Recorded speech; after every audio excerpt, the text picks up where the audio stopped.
Praise and glory belongs to you as Jesus. Hallelujah, praise the Lord. We'd like to be, hallelujah, praise the Lord. Hallelujah. Our beloved Bishop Luke Smith. Hallelujah, praise the Lord. And their children. Praise the Lord. Beloved James. Hallelujah, praise the Lord. Purihin natin yung kamamahal si beloved CJ and their family. Hallelujah, praise the beloved Minister Christian. Hallelujah, praise the Lord. Purihin natin yung pinakamamahal ng all of the brethren from the different outreaches here in America. Praise the Lord.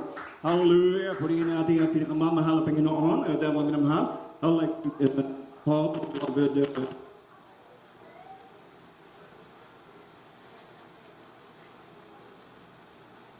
beloved Brother Jeff Santiago. Praise the Lord. Purihin natin ang pinakamamahal na Panginoon. Purihin natin ang pinakamamahal na si Cristo.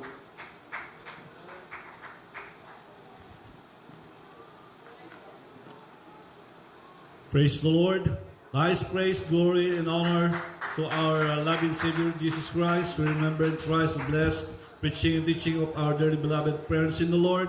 Greetings to our beloved family, beloved preachers, brethren, webcast, viewers, and visitors. Magandang umaga po sa ating lahat. Praise the Lord. And happy 20th anniversary po dito po sa Hallelujah.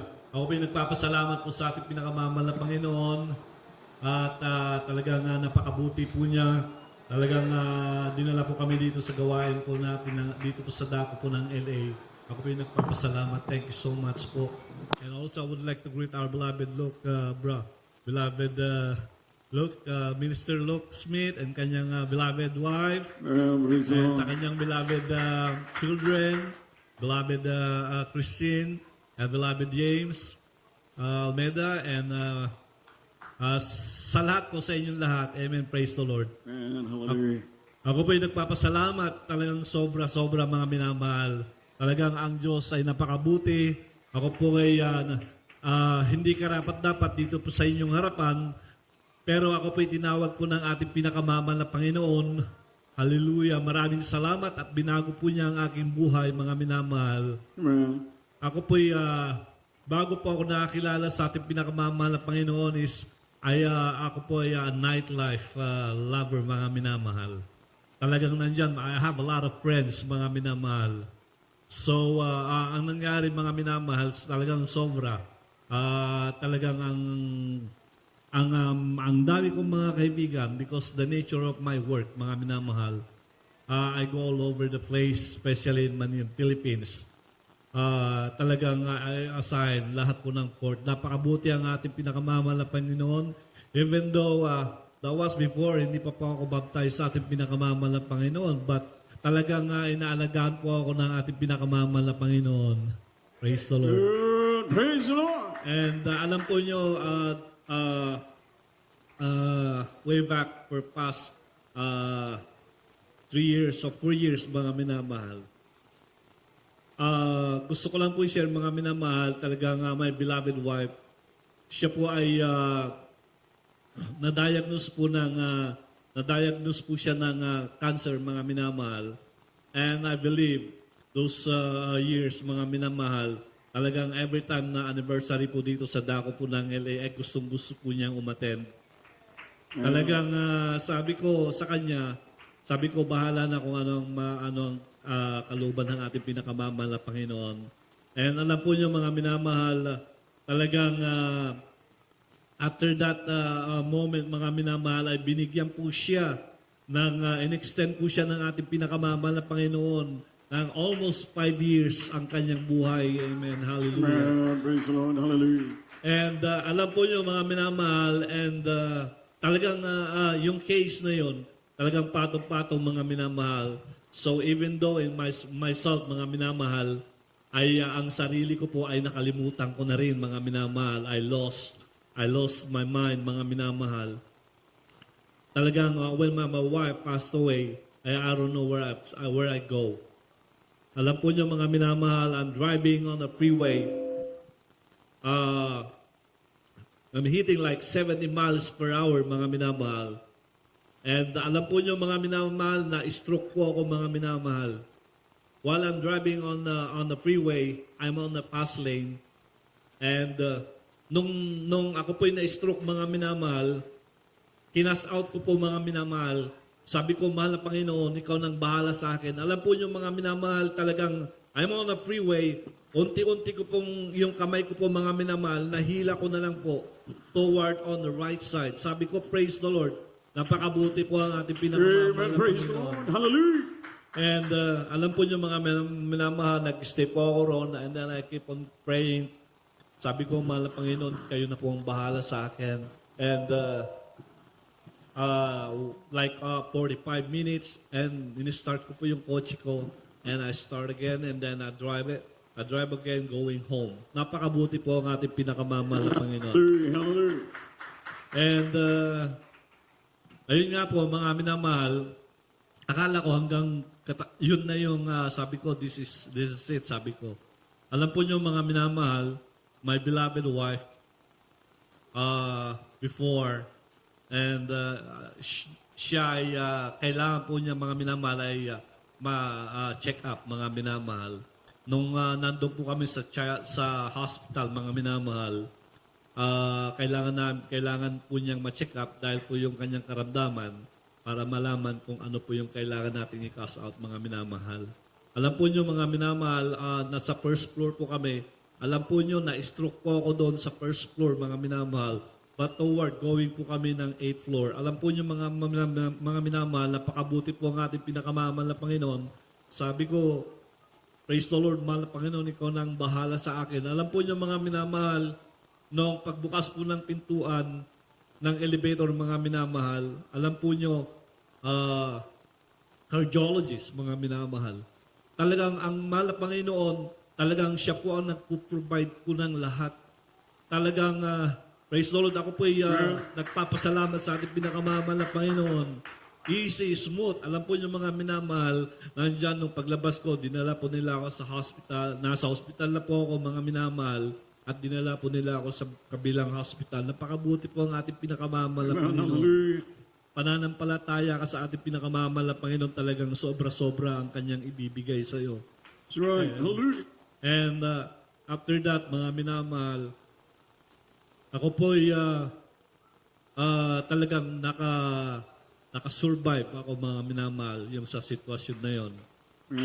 And dumating na naman yung panahon, sa kaisip ko nung nawala yung beloved wife ko, alam po niyo mga minamahal, sabi ko, bahala ka na, mahal na Panginoon, kung anong pwede niyong ibigay sa akin na comfort. Sabi ko, tatanggapin ko. Alam po niyo mga minamahal, nakoma naman ako mga minamahal. Nung nakoma po ako mga minamahal, when I got home, I'm in coma. So, sinabi ko doon sa anak ko, I'm not feeling good. Sabi ko, kayo nang bahala sa akin. Alam po niyo mga minamahal, almost 3 weeks ako nakoma mga minamahal, sleeping on the bed. Walang magawa. Wala po akong, wala kang gagawin. Alam po niyo mga minamahal, nung nakoma po ako, in almost 3 weeks mga minamahal, ang sabi po ng doktor, they directly kinausap nila yung aking mga beloved son and beloved daughter, mga minamahal, na kailangan na po nilang aalisin po yung aking mga aparato sa aking katawan. Ang sabi po nila, hindi na po ako nagmamalfunction na po yung mga nakasaksak po sa akin, they need to remove everything. Alam po niyo mga minamahal, kung wala kayong pananampalataya sa mahal na Panginoon, di paano na. Right. Talagang napakabuti ang ating pinakamamahal na Panginoon. Amen. Hallelujah. Nung pinaplano pa lang nila mga minamahal, yung sinasabi pa lang nila, and then pagkatapos sa following day mga minamahal, alam po niyo mga minamahal, napakabuti ang ating pinakamamahal na Panginoon. Amen. Nakoma ako, and after that, ginising po ako ng ating pinakamamahal na Panginoon. Amen. Hallelujah. Praise the Lord. And nung pagkagising po, mga minamahal, ang sabi po ng mga beloved doctor po, pag magigising na yung beloved Dad, siya po ay magiging gulay, vegetables. Pag ikaw ay nakoma, automatic magiging vegetables ka na. Alam po niyo mga minamahal, nung nandun po ako sa hospital, sabi ko, mahal na Panginoon, gusto kong mag-restroom. Mahal na Panginoon, gusto kong tumayo. Alam po niyo mga minamahal, napakabuti po ang ating pinakamamahal na Panginoon. Dumadaos-dos po ako doon sa kama, abang ako po yung nananalangin sa ating pinakamamahal na Panginoon. Alam po niyo mga minamahal, hawak ko po yung holder ng kama ko, mga minamahal. Unti-unti ko pong binababa yung aking paa, mga minamahal, kasi hindi ko po maramdaman yung aking legs, mga minamahal. Pero napakabuti ang ating pinakamamahal na Panginoon dahil ang himala ay talagang walang imposible, mga minamahal. Amen. Hallelujah. Praise the Lord. Alam po niyo, mga minamahal, nung naibaba ko po yung paa ko, unti-unti po ako nakapunta po sa restroom. Sabi ko, praise the Lord, hallelujah. Ramdam na ramdam ko po, mga minamahal, na nung sinabi po sa akin ng yung nagte-therapy po sa akin is dalawa po sila. Ang sinabi po sa akin, hindi ko po may gagalaw yung aking right, yung aking half body, mga minamahal, dahil ito po yung tinamaan po sa akin sa aking pagka-stroke. Yung aking paningin, mga minamahal, yung aking right ay hindi ko na po nakikita.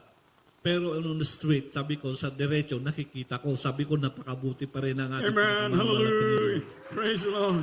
Ito, nagpapatuto po sa inyo, mga minamahal, talagang buhay po ang ating pinakamamahal na Amen. Panginoon. Hallelujah. Praise the Lord. And hindi lang po yung mga minamahal. Noong yung beloved ko po, mga minamahal, yung beloved son ko po, siya po kinasal po sa dako po ng Texas. Ako po'y pumunta po roon, mga minamahal, para umattend po ng wedding. Alam po niyo, mga minamahal, 3 beses na po ako na-stroke, mga minamahal. Nung pagdating ko roon, 3 days before yung kasal, mga minamahal, ako po'y na-stroke na naman, mga minamahal. Talagang ang kalaban, talagang inaatake po ako, mga minamahal. Sabi ko, mahal na Panginoon, kayo na pong bahala sa akin, mahal na Panginoon. Sabi ko, talagang I surrender, mahal na sa inyo, mahal na Panginoon. Sinusuko ko na po ang aking sarili. Kayo nang bahala, mahal na Panginoon, sa akin. Alam po niyo, mga minamahal, 4 na beses po ako na-stroke, mga minamahal. Talagang ang kaaway talagang umaatake, mga minamahal. Pero pag ikaw ay anak ng Diyos, mga minamahal, talagang nandyan po siya, mga minamahal. Nandyan lang po, nasa likod po siya. Inaalala, siya po ay talagang nanggagabay sa atin, mga minahal. Napakabuti po ang ating pinakamamahal na Panginoon. Umabot po ako doon ng almost a month, mga minamahal, sa dako po ng Texas sa hospital. Dahil po, sabi nila, yun na naman, talagang yung half body ko po is hindi ko na po totally vegetables. So, sabi ko naman, bahala na kung ano ang kalooban sa ating pinakamamahal na Panginoon. Alam po nyo, mga minamahal, ito talagang napakabuti ang ating pinakamamahal na Panginoon. Naitataas ko yung aking kamay. Amen. Hallelujah. Nakakapagpuri po ako sa ating pinakamamahal na Panginoon. Yung aking paa na igagalaw ko po, mga minamahal. Amen. Praise the Lord. Hallelujah. Dahil ang sabi po nila sa akin, mga minamahal, 4 na beses ka nang na-stroke. Samantalang yung iba, 1 pa lang. Wala na. Talagang wala ng pag-asa. Pag ikaw ay may pananampalataya at paglilingkod sa ating pinakamamahal na Panginoon, kahit ilang pang bagyo ang dumating sa sarili mo, sa buhay mo, Praise the Lord.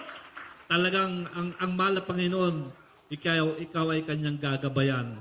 Praise the Lord. Hallelujah. At ang lahat po ng kapurihan, pasasalamat po, ay sa ating pinakamamahal na Panginoong Isus po lamang.